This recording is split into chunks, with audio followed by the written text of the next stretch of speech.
Hey, welcome to Life in the Leadership Lane. I'm your host, Bruce Waller, where I am getting to talk to leaders that are making a difference in the workplace and in our community. What do they do to get started, and what are they doing to stay there? And today we have a special guest. We're getting to talk to Lauren Truelove. Lauren is a PHR.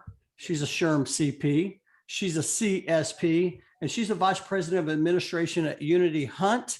And I am so excited to have you on the show, Lauren. Thanks. I'm excited to be here. Oh my gosh, it seems like it's been forever. So for those who don't know, Lauren and I served together at Dallas HR, met a few years ago. Do you remember the first time? I was actually thinking about this. I was reflecting the first time I met you, and I believe it was at I'm not sure what you call it now, but it was a leadership board orientation at the end of the year several years ago. Do you remember that? Totally. Yeah. They have some of the best receptions, that are out there. So I remember it was a great time. Yeah, no, absolutely. I just remember meeting you thinking, you know what, I want to get to know Lauren, and here we are, several years later. And so thank goodness for Dallas HR. We're going to talk about Dallas HR and volunteer leadership. We're going to talk about a lot of different things. We're going to talk about your role that you're playing in HR as a leader. But I want to start by, so I mentioned you work for Unity Hunt, and I was wondering if you would just share just a brief highlight of Unity Hunt and how do you serve your customers? Sure. So Unity Hunt is a large, diversified single-family office. We have about 50 employees, and our roles are, expand over, legal assistants all the way to our accountants and tax managers. And really what we do is manage the family's entities that are from sports and entertainment to real estate, oil and gas, whatever we can do to help continue the growth of their businesses and make their lives a little bit easier. Okay, so there is a connection though. When you mentioned sports, the first thing I thought about was the Kansas City Chiefs. I know you're a big fan, and y'all have had some pretty exciting years last few years. What's the relationship with Kansas City Chiefs? So the Hunts, who are our owners and who we serve, they are the owners of Kansas City Chiefs. So they own the Kansas City Chiefs. They have a couple hockey teams. There's FC Dallas, and Lamar and Norma Hunt were actually part of the founding owners of the Chicago Bulls too. So they are a huge sports fanatic type of family. So it makes it fun to work here. I love it. I love it. That's fantastic. Hey, as we get started, I always like to start the show by just like going back. I would love to hear the Lauren Truelove story, and share with us, where did you grow up, and how in the world did you get into HR? Sure. So I am a PK, which some folks know what that is. That's a preacher's kid. And so because of that, I got the opportunity or privilege, I guess you would say, to grow up in a lot of different cities. So born in Houston, went up to North Texas, then out to New Mexico, then way up to Nebraska. And then I came right back to Texas pretty much as quickly as I could. So I did a year at UTA, and then decided to go to UNT. I felt like it would be just a better fit for me. And I studied development and family studies. So right around that time, I was introduced to a staffing agency through a family member. And that is where kind of my shift from thinking I might go into some type of social work went more into the HR field, which honestly, a lot of the things that I studied in school, whether it was about children's development or social work and all that, is pretty relatable for the HR world too. So that's kind of where all that got started. At the staffing agency, we had, over 2,000 employees, temporary employees that we were responsible for each week. And so it totally gave me this great foundation for the HR world, because I was dealing with harassment issues and discrimination, gender issues, having to negotiate with clients. I mean, they're just every little, bucket that you learn about in your HR studies was just a, weekly occurrence there. So it totally set me in the right position, and kind of gave me that foundation for moving on with this HR lovely world that I am in. So yeah, it's interesting. It's interesting how all of these different, like, you don't realize it, like you were in the staffing world, and I'm thinking that's where you got your CSP, which is certified staffing professional. Is that right? Yep, that's right. Okay. Yep. And so you're working in this particular industry, learning about all these different, things that are going on that all relate to HR. Little did you realize that's going to like set you up for your HR leadership role. Oh, totally. Totally. Yeah. So, there are days where, I'm sitting there going, is this even real life? Does this stuff actually happen? But like I said, I mean, it's given me just this great experience, and put a lot of the things that, you study for these big tests and stuff, and you think, I'm never going to have to deal with that. But now, you have some real life experiences to actually put those two things together. So. Yeah. Well, I love how you talked about moving around, being the daughter of a PK, a preacher's kid. I love that, by the way. I had not heard that term, by the way, yet. And so that's I always love having different guests on. I learn something new every time. But you talked about all these different places you lived. And of course, I'm in relocation. So I'm thinking, oh man, how cool is that? You're relocating all over the place. But of course, thank you for coming back to Texas. And it's been so as you're an HR leader. But you started with a staffing agency, and you've kind of worked your way into that role. I always like to ask the question around, was there a time or a moment, or maybe even small moments? I think Dustin Pascal once talked about a bunch of small moments, but was there a moment whenever you knew that, what, I love what I do? Of course, I like to call it find your lane. When you found your lane, was there a moment that you can reflect back to? Yeah. So I agree with Dustin that there are a lot of things just throughout your whole life that kind of put you into, the path that you're supposed to go. While I was in college, and then at the beginning of my career, I, served alongside with the Collin County Children's Advocacy Center. I did the Leadership Garland program. And so there were things like that kind of put this desire in me to want to lead and serve other people.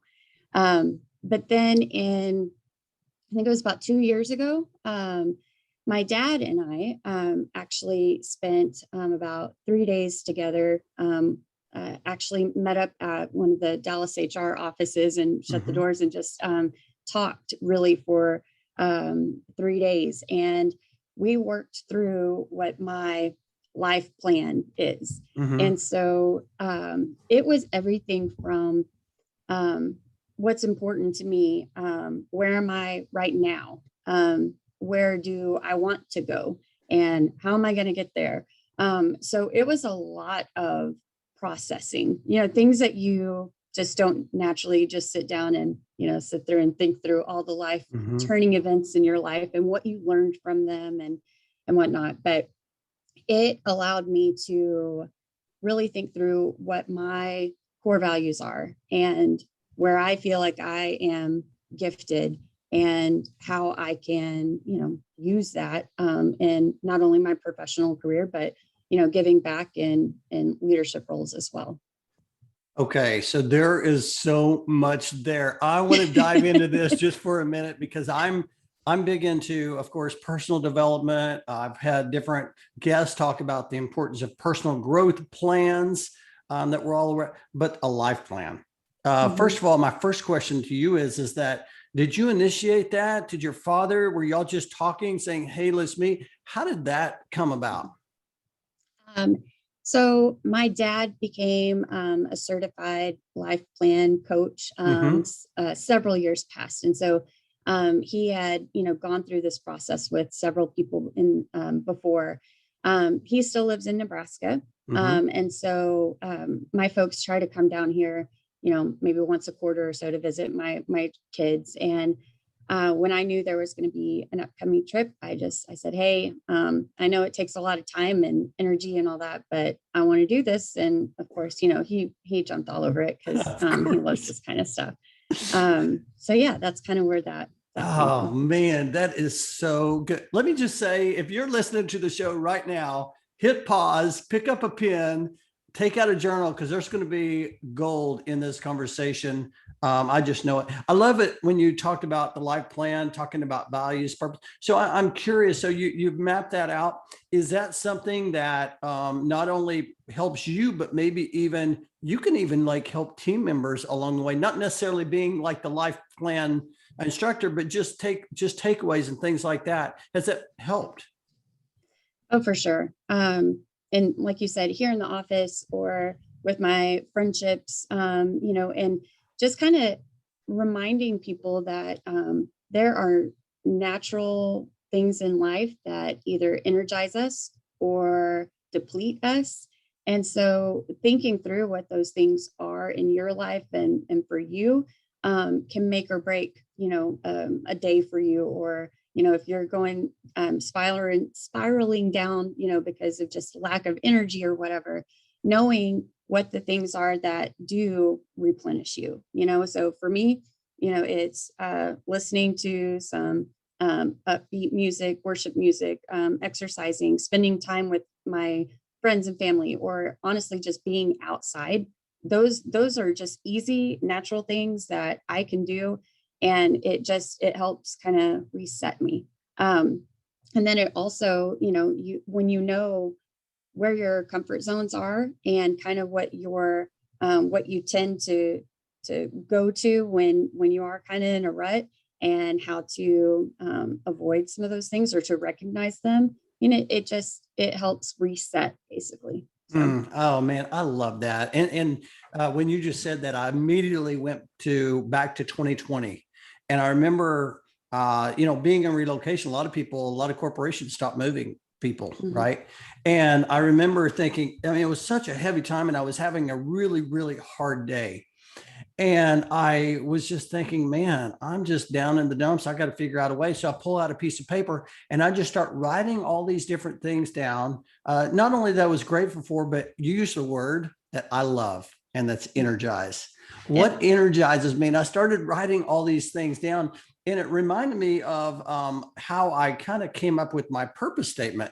And my purpose statement is around, moving leaders to inspire and change the workplace. And it took me a long time to like figure that out, but I eventually got there. But I love what you talked about, because a lot of times whenever I'm trying to like think about, purpose and different things like that, it always goes back to what energizes you. And Mhm. I just absolutely love that. So I know that anyone who's listening right now is going to get a lot out of this, because many times, and tell me if you agree with this, I hear this a lot of times about, I'm not sure what my purpose is.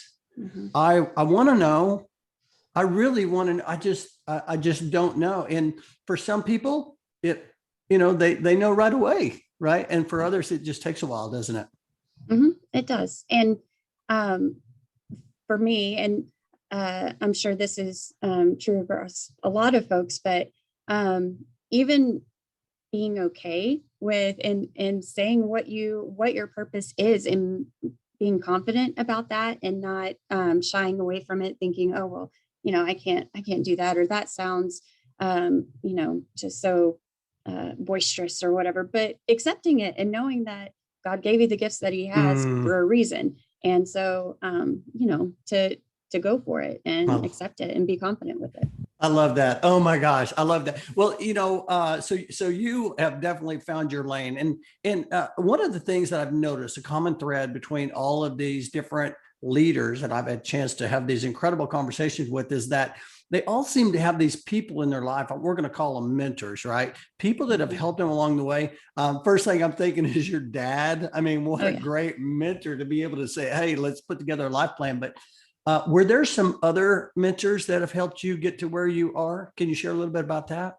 100%. And there's so many in all of our lives that we could, just go on and on and on. But I think about, at the beginning of my career, my first boss, her name's Terry Schote. She was a great sounding board for me and a go-to as I was starting out my HR career, because I didn't know much at all. And so, she was such a great teacher for me. The director of the Leadership Garland program, her name's Jan. She was awesome. She has the servant's heart. She is a total role model for generosity and giving back to other people. And so I loved getting to just be around her and try to be more like her. And then, I am pretty involved with Dallas HR. And so I've got some great friends from there and just other HR leaders who are, further along in their careers than I am. And so I know that there are so many folks that, I can reach out to and just say, hey, this is the issue I'm dealing with today. And I don't know if I'm on the right track. Tell me yes or no, and so, there's just tons of people like that I could refer to. But I will say both of my parents and my husband, they are the ones who have spent so many hours listening to me, whether it's complain or just, asking for advice, whatever it might be. And they've always been that great support for me. Oh man, I'm so glad you shared that. And I'll tell you that a lot of people don't realize they are a mentor. Like, for example, I've read many books where I look at some different authors that have been mentors. And then you talked earlier about Dallas HR. I've seen so many different people. I try to emulate them and some of the things that they do because I just like who they are and who they stand for. And that's fantastic. I love that. Oh my gosh. Let me just tell you, I could talk about those subjects all day long, but let's talk about leadership. 2021. I mean, thank goodness we're out of 2020. Of course, Life with the Leadership Lane is in season 2. Tell me, how do you define leadership? To me, when I think of leadership, it is about going alongside the people that you are trying to lead. And so there are plenty of, yes, you're supposed to be there to make some of the tough decisions and to think big picture and all that. But in order to be, I think, a strong leader, you've got to be humble.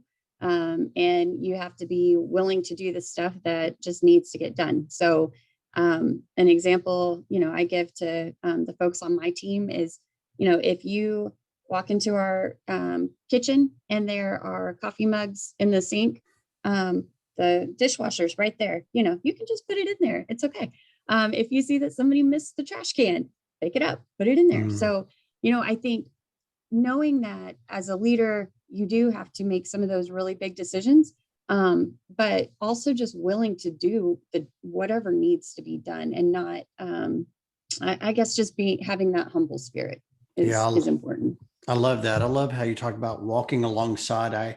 I had recently had my daughter on the podcast, and she was talking about on leadership, talking about being willing to roll up your sleeves and get in the trenches and walk alongside people. And you're saying the same thing. And that seems to be a common thread. I hear the word humility quite a bit as well. And I think those people are not only great leaders, but they're also well respected within their teams. So are you? I mean, we're here on Zoom. Are you leading any different today than you were just 9 months ago? I mean, COVID came and we all had to figure out how to do things differently, this new world of work. But here we are today in 2021. Do you find yourself leading any differently? Yes. I think all of us, and we're doing the best we can, first of Yeah. all. But, um, just with engaging our staff members and keeping up with relationships, whether it is, here in the workplace or even in my personal life, you have to be more creative with it. You have to be more intentional, about to just building that relationship with the folks around you. So that's one thing I've had to really, really focus on.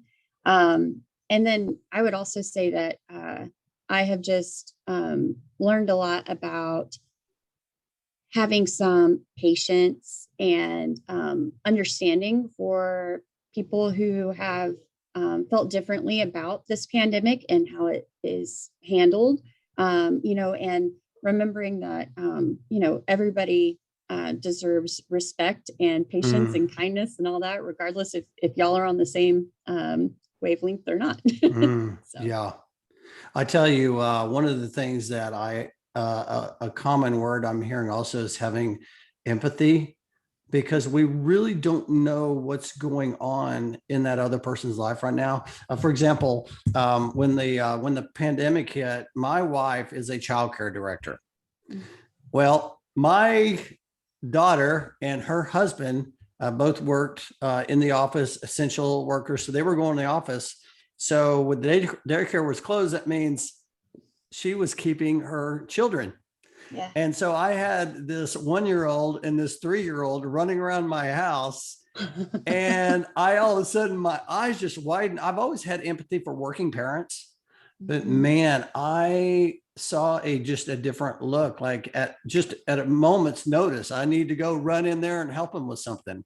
Right. And I just thought, wow, I think it's really helped us open our eyes up to, and we've known that before, but we're probably just more compassionate about that. I wanted to mention, I read a book by Bob Chapman called Everybody Matters. And Mhm. in that book, and I've shared this on the show before, that it said 88% of people that were in this survey said that people, they don't feel heard or valued. Mm. And I really thought that was a high number. And I went out and I asked another person about that. And they said, yeah, that's probably a good number. And I asked them why that was. And they said, because nobody's really contacted me. And they were a mid-level leader. And I'm like, wow, you don't really think about that, right? Yeah. No, Um, absolutely. yeah. And so just those check-ins, like what you're talking Mhm. about, the importance of being intentional and things like that. How about, coaching others up? You're like, you're doing some really cool things, Yeah. but Thanks. how do you coach others up?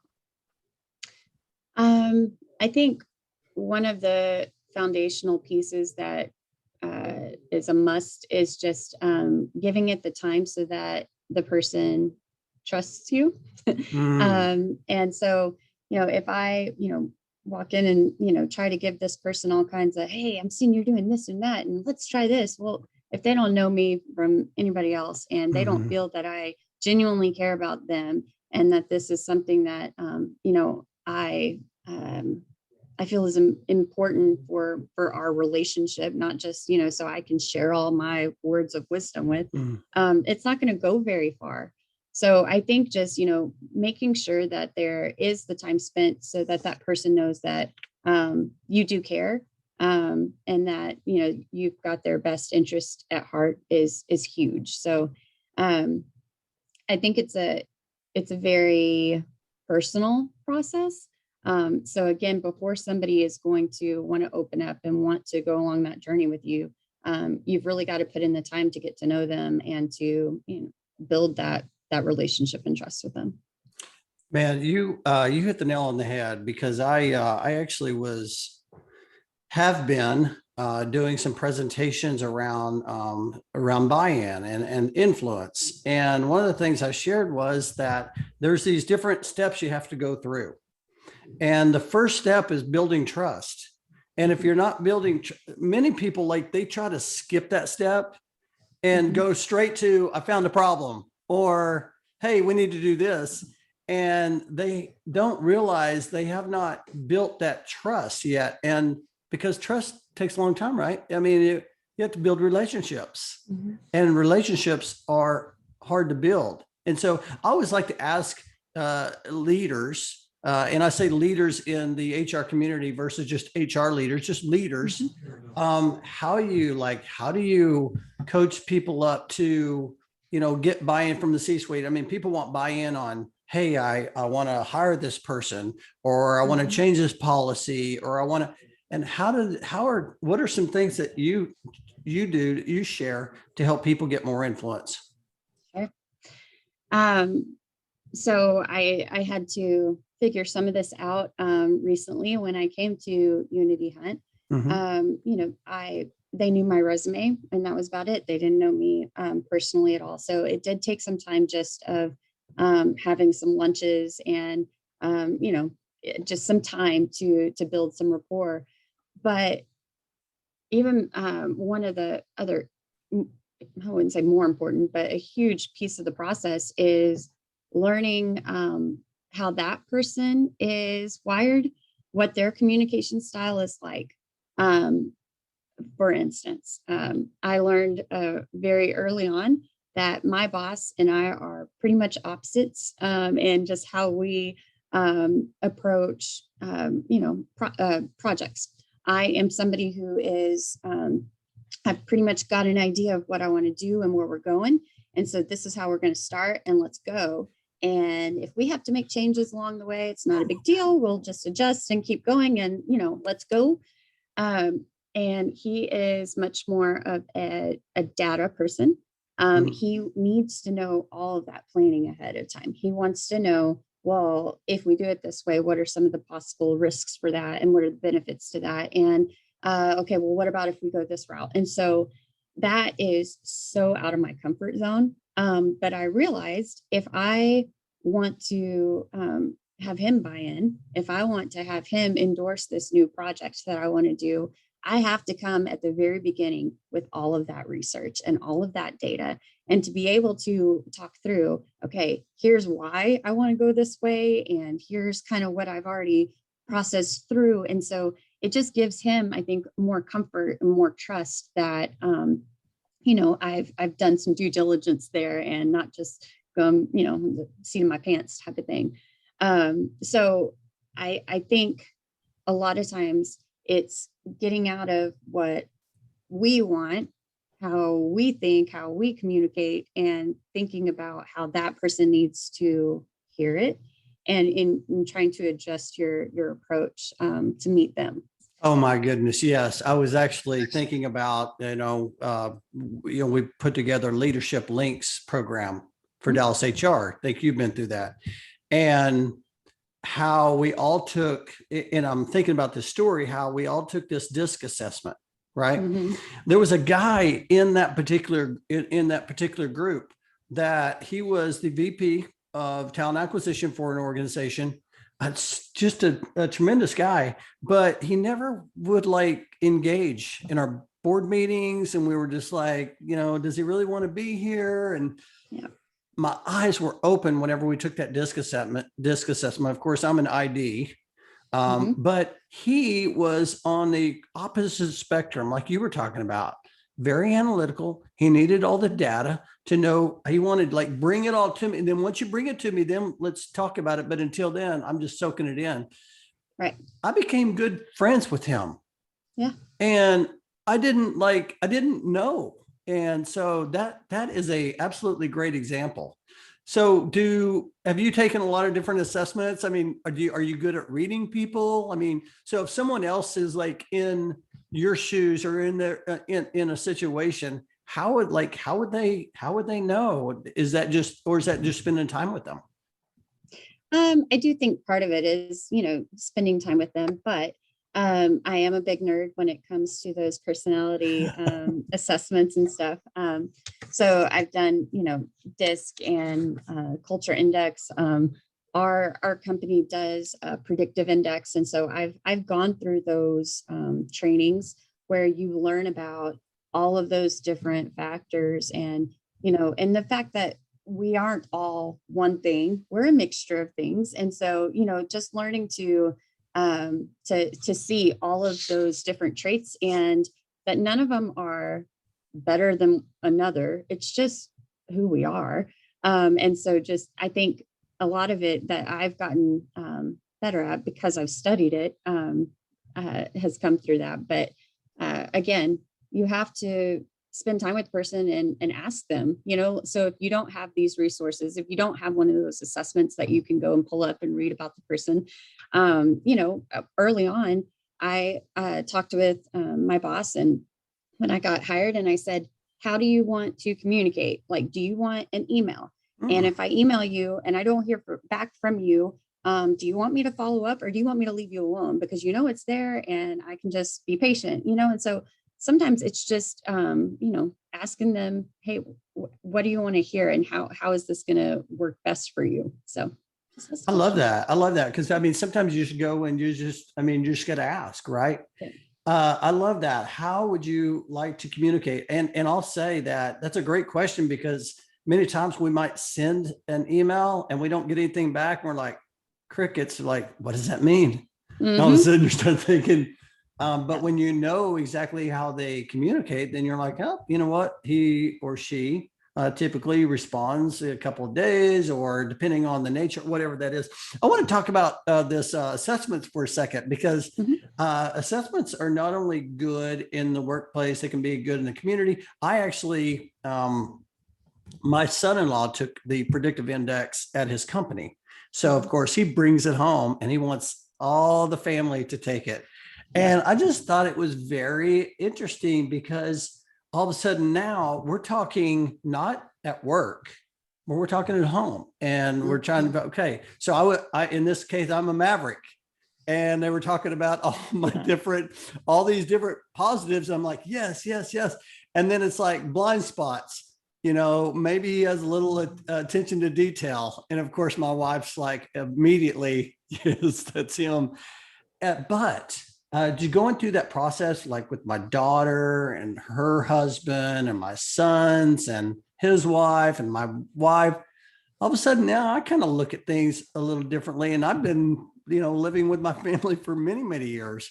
It can work in a lot of different areas, can it? It can. And you're exactly right. I mean, some of those reports are very frank, and will, say, this is where, when you go to the extreme, this is how you come across to people. And so, you do have to be willing to take in, the fact that your strengths can also be, weaknesses if you're not handling things or communicating something delicately sometimes. But it reminds me of, and this is silly, but my Gram, she was one of my best friends. And I remember she told me at one point, she said, and she was an English teacher, by the way. So she said, the thing is, Lauren, you is who you is. And the older you get, just the easier you get. And so that has always just stuck with me. And it always makes me giggle, because she knows proper English. But her whole point is like, you are going to be who you are. And you have to be aware of all those characteristics. And so some of them are great and some of them cannot be great sometimes. And so, just being aware of those things, self-aware, and keeping those things in mind as you're presenting yourself to, whether it's colleagues or your family members or whoever else is in your life. Oh man, I'm so glad you shared that. I will tell you that Graham, did you call her Graham? Mm-hmm. Oh, that's sweet.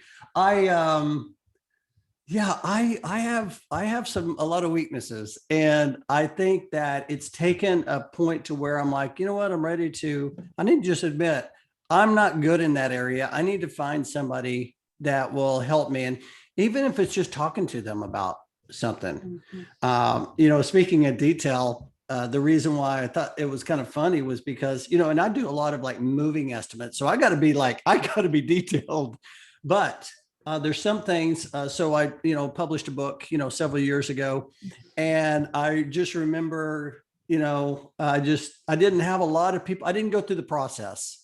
Hey, I want to have 20 people read it, make sure there's no corrections or anything needed.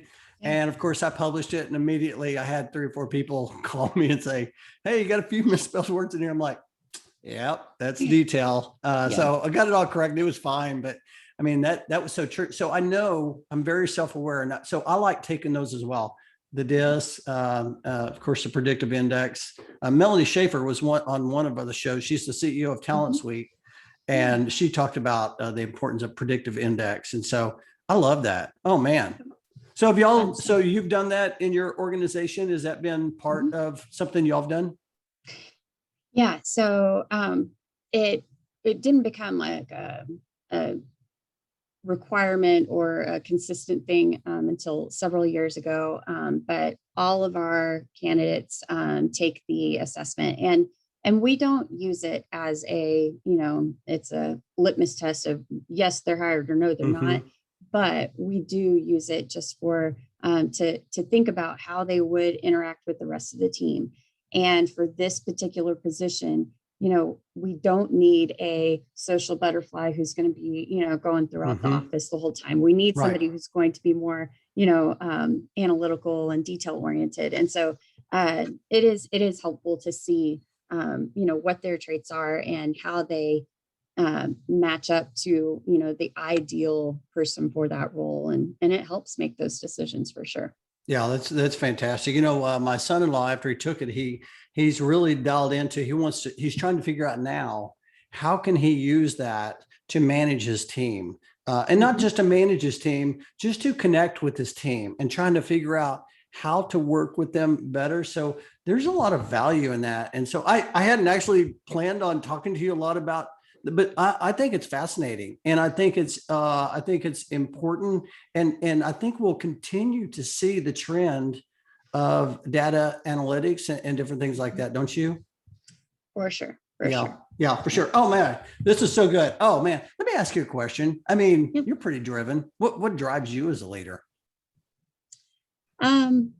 So I need a variety in my life. I need challenges in my daily life. And so those are, just some of the things that I have to have in order to feel like I'm being productive, and that, I've got, I guess I'm heading in the right direction. If I start to feel like I'm stalling out, if I don't feel like I'm leaving things better, I guess, than how they were, then I just start to feel unfulfilled. I don't feel like I'm doing what I'm supposed to be doing.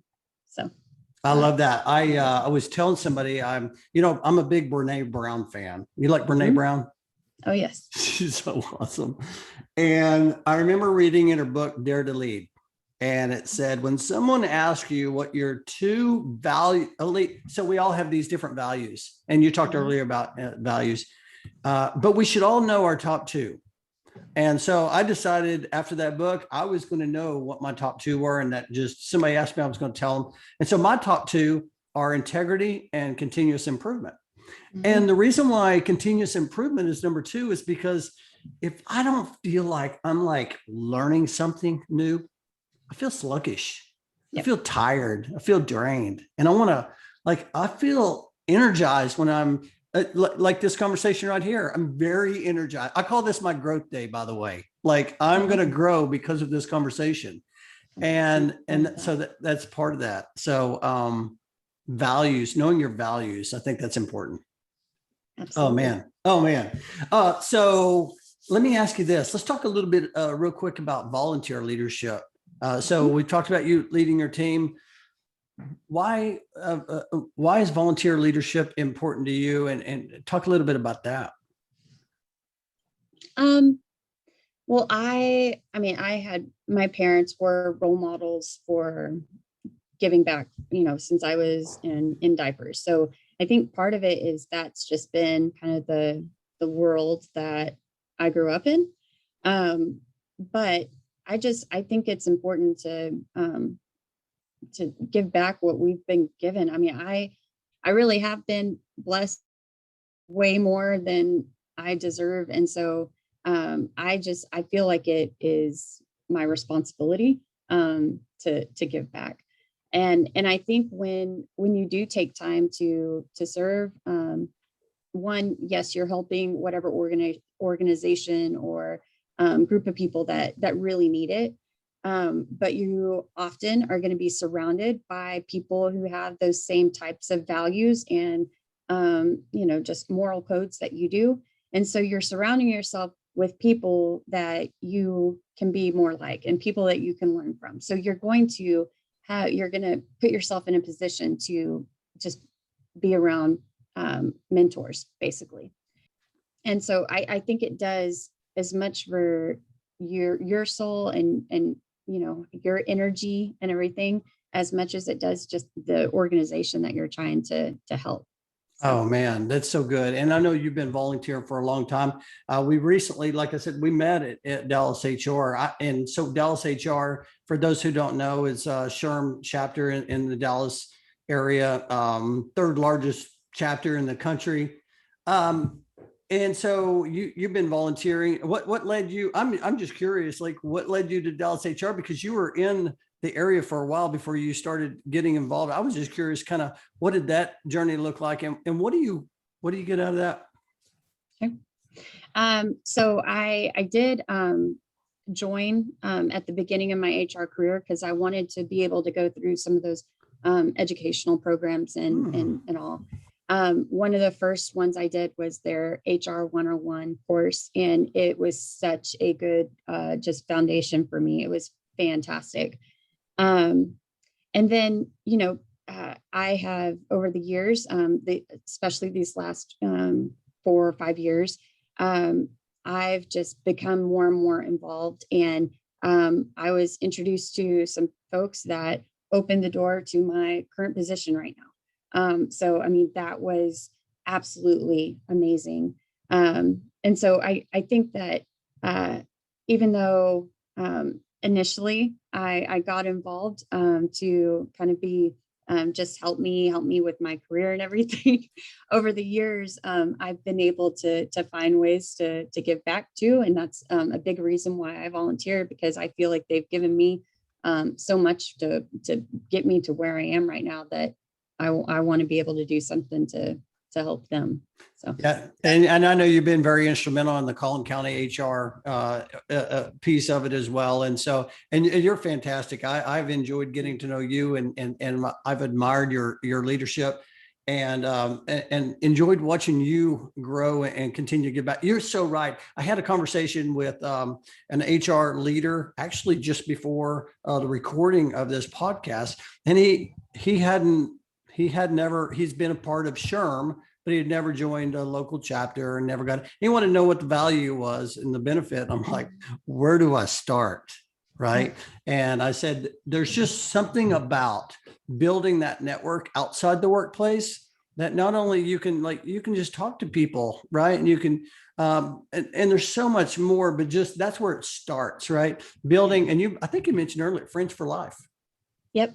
Oh, for sure. I mean, there are phenomenal people within that organization. So again, at the beginning of, when I first signed up, I never dreamed that I would have as close of friends as I do. And again, there are so many people that, whether it's posting on their HR Connect page and, saying, hey, I need help with, this issue. And all of a sudden you have 15 replies from people across all of Texas. I mean, that's huge. But I mean, you're just surrounded by great professionals that one, you learn to be awesome friends with, but are just great for your professional day-to-day life. So.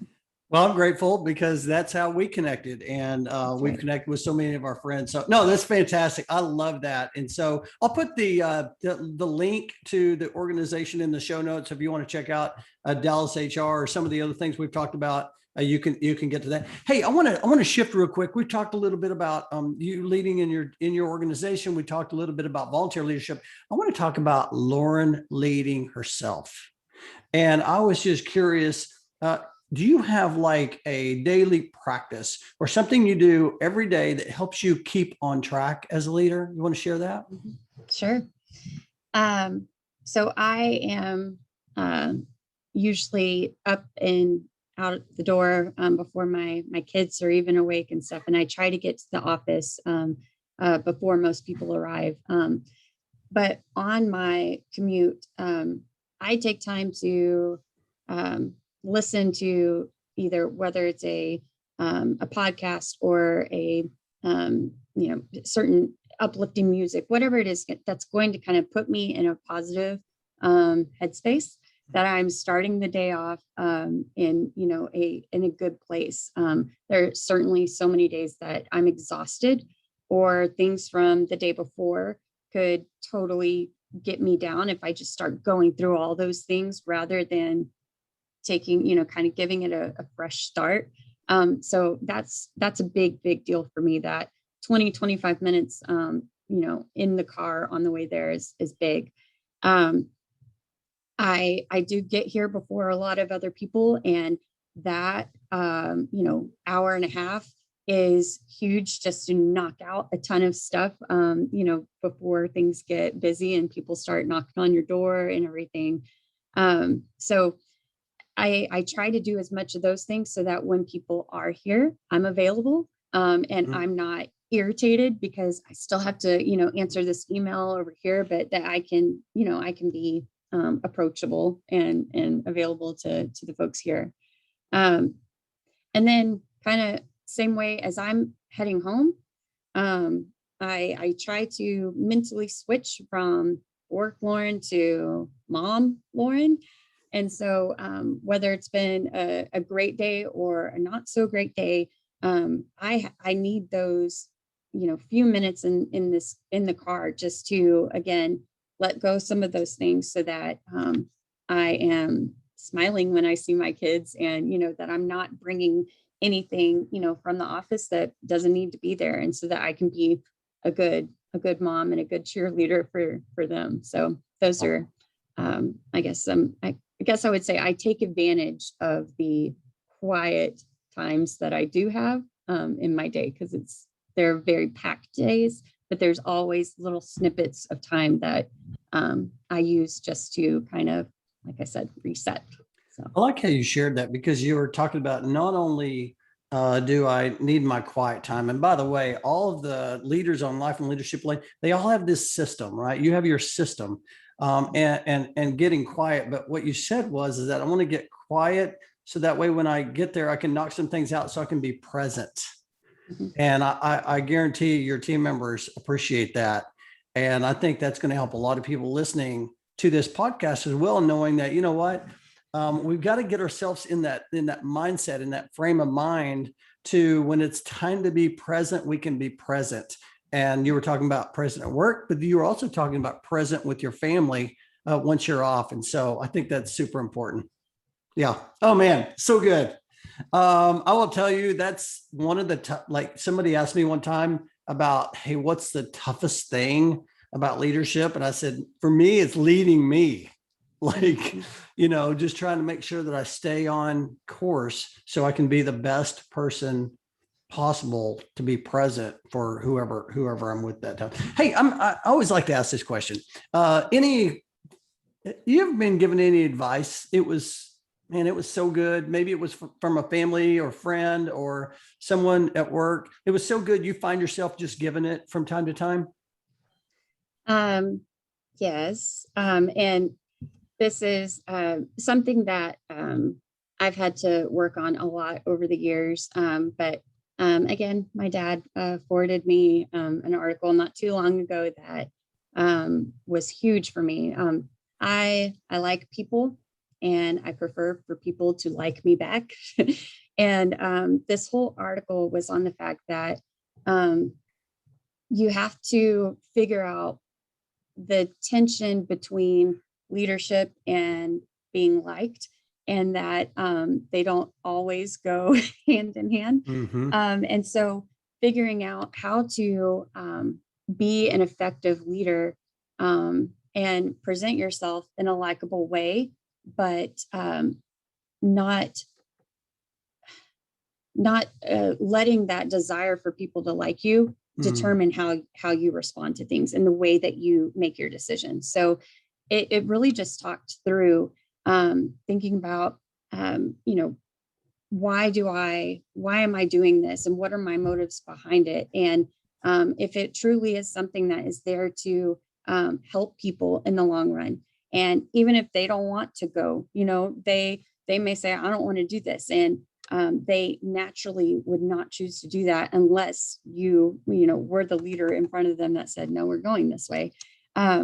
Just looking for ways to present that leadership and that guidance and making those hard decisions while presenting yourself in a gracious and humble way, but still making the hard decisions to do what is right, even if you're not the most popular at that moment. And so I think that's something that I have to continue to think through and to remind myself is, there are going to be times where I have to make that tough call, and I may make the unpopular decision about what we're about to do.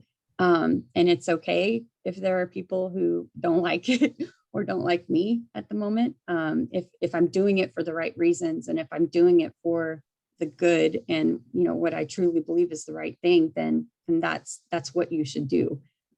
So that wasn't short and succinct, but that's kind of that was what I've been absolutely working through. that was absolutely outstanding. And I guarantee you a lot of people are listening right now thinking, oh man, right on target. Listen, leadership is not easy. It's just not, but it's very rewarding. It's very rewarding. And that's why we're leading every day. We have a chance to do so many good things, but yeah, there's some tough parts about it. So no, this has been so good. I told you before we started, the time's going to fly by so fast.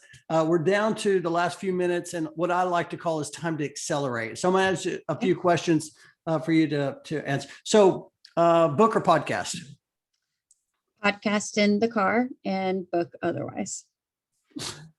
So little in between. I like that. And I'm the same way. I'm like, I was running this morning, I'm podcast. And then I like to sit down. I like to read my book, and that's great. Hey, what are you grateful for? First is the sacrifice that Jesus has made for me and my family and for all of us. And the family that I have. I have an extremely supportive and loving family, and I know that is not always the norm. And so I am every day thankful for that.